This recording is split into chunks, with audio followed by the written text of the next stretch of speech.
A middle-aged woman was about to end her life by hanging. Her name was Beth. Suddenly, a phone call interrupted her. A flicker of hope appeared in her eyes, only to be crushed when she heard her brother scolding on the other end. He was angry simply because Beth had placed their mother, who suffered from Alzheimer's, in a high-end nursing home. Her brother hadn't visited their mother in 6 years and cared only about dividing the inheritance. Furious, Beth hung up and silenced her phone. She held back her sobs and prepared to take her life again. Then, the phone vibrated once more. Annoyed, she answered, and to her surprise, it was her old classmate, Jessie. At that moment, she had no idea that this call would completely change her life. Jessie owned a bar and was putting together a band to perform at her grandson's school talent show. They were missing a keyboardist, and Beth could play the piano. This sudden spark of light pulled her back from the edge of death, and without hesitation, she agreed. Beth, now in her middle years, had long been crushed by life.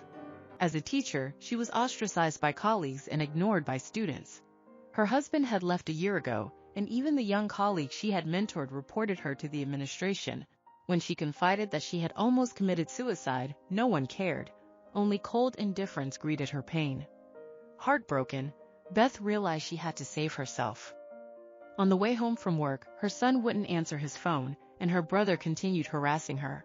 Determined to join the band, Beth walked into a music store and insisted on buying a professional keyboard. Faced with ridicule from the store clerk and even some students, she declared firmly, the band would be called Riot Women. They were there to give voice to the hearts of middle-aged women and to refuse to give up. Life's blows didn't stop. Her son called again to postpone the Mother's Day gathering, still searching for his birth mother. Beth felt anxious and afraid of becoming irrelevant. She went to Jessie's bar to vent, and Jessie shared her own struggles. She had been secretly practicing drums for months, but was mocked by her family and could only rehearse in the garage. Two women trapped by life decided they would no longer compromise. They would live for themselves at last. Soon the band gathered in full, but tensions flared from the very first meeting. Beth wanted rock music with attitude, while the others just wanted to get the job done. Practical Feng Yitai focused too much on petty rules. It's stupid. It's not stupid, it's challenging. It's a suggestion.